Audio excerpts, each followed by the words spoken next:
icirore cy'igihugu. None nyakubahwa kigira cya kabiri uri kuba harabuze abantu bashobora gusabira rya soko.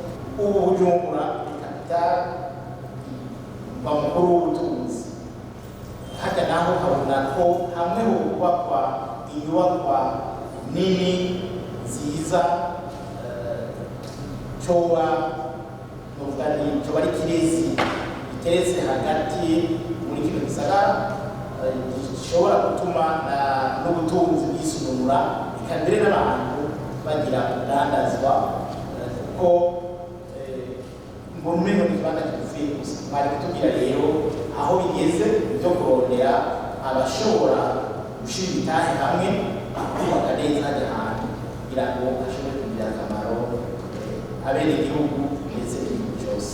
Hajya hahora isoko nkuru ya Bujumbura muti Cirore, naho nyene natwe twifuza ko hajya ahantu hatokubakwa ibintu potopoto, ibintu bimeze uko byishaki, haba by'ukuri Icirore.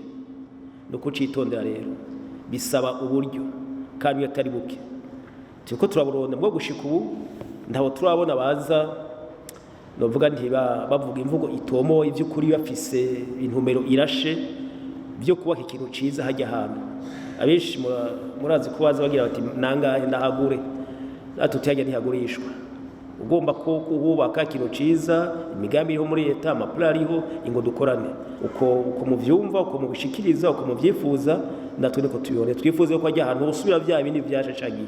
Twifuza ko kubakwa ikintu kiboneka byo by'ukuri ari le miroir du pays, Icirore cyo mu mukuru w'ubutunzi, Icirore cy'igihugu.